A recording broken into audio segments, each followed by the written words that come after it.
All right, so let's jump right into a huge question. Have you ever wondered if there's a way you could actually prove the Bible is, well, divine? For a long, long time, a lot of people have pointed to one specific kind of evidence, prophecy. And today, we're diving into that claim and the really intense, fascinating debate that it's kicked off. Let's get into it. So here's the big idea, right? If a book makes these super specific predictions, and then centuries later, boom, they come true, isn't that a form of objective proof? I mean, it's a powerful argument. It basically treats a fulfilled prophecy as a kind of miracle you can actually test and investigate historically.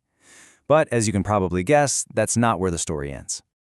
You know, for centuries, this was a massive pillar for Christian apologetics. That's the whole practice of defending the faith.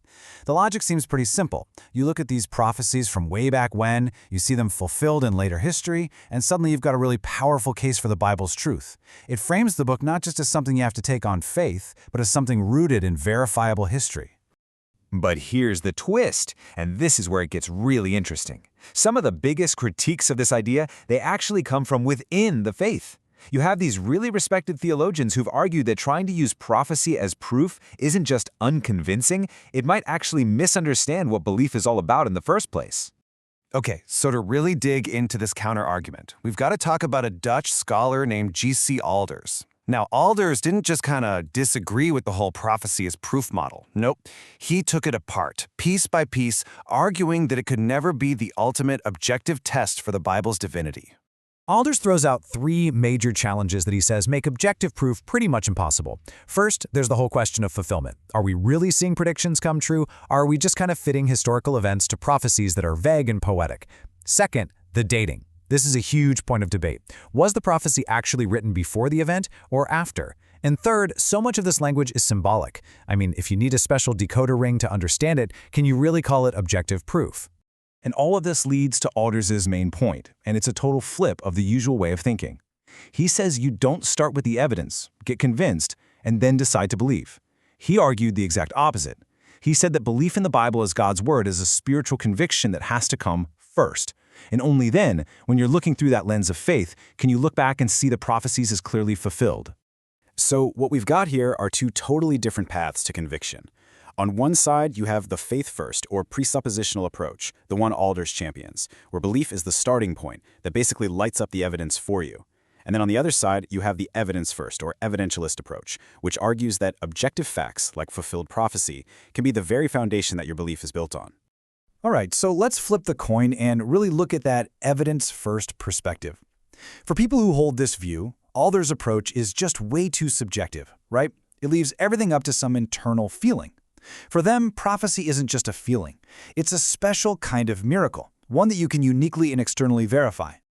Okay, this is where a really key distinction comes in. A reported miracle, that's a personal experience. It's someone telling you, hey, I was healed. But a testable miracle is out there in the open for everyone. You can take a prophecy from a text dated to 500 BC and you can check it against historical records from 30 AD. That's research that anyone, believer or not, can do. So from this viewpoint, the whole prophecy and fulfillment dynamic is an objective reality. It exists totally separate from anyone's personal faith. It's not something you feel, it's something you can go and investigate. It's this public piece of evidence sitting right there in history, just waiting for an explanation. So it seems like we have two camps, right? Faith first or evidence first. But is it really a choice between one or the other? Well, a theologian named J.G. Machen didn't think so. He saw this as a false choice and tried to build a bridge between the two, creating a path that honors both reason and faith. Machen heard this kind of thing all the time. This idea that arguments and evidence are useless, and that all that really matters is a change of heart. But for him, that view was just incomplete. It almost made it sound like belief had to be totally irrational. He completely rejected the idea that you had to choose between a reasoned defense and the work of the Holy Spirit. Instead, he saw intellectual questions and solid evidence not as the source of faith, but as a critical, preparatory step on the journey toward it. This one sentence right here just perfectly captures Machen's whole idea. Just because an argument can't, by itself, create faith doesn't mean it's useless. Reason and evidence might not be the whole story, but for Machen, they were a vital and absolutely necessary chapter. So what's the point then? Well, for Machen, apologetics isn't about arguing someone into believing. It's about clearing away the intellectual barriers, the real questions and doubts, that stop someone from even considering the message. It's like preparing the soil so that the seed of faith actually has a chance to grow. Magin's analogy here is just so powerful. The evidence is right there, but our own biases and skepticism can create this thick fog that keeps us from seeing it clearly. In his view, the work of the Spirit is to clear away that fog, allowing the evidence to finally be seen for what it is. In this view, faith and reason, they're partners. This beautiful idea of weaving faith and reason together, it's not some modern invention. This search for a middle path has a long, rich history in Christian thought, and it finds one of its most powerful voices in the great theologian St. Augustine. Now first, let's get a handle on a concept Augustine was strongly against: fideism.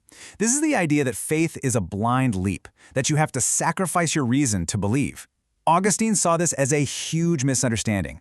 For him, reason wasn't the enemy of faith, it was an essential guide. So Augustine's starting point was this: reason paves the way for faith.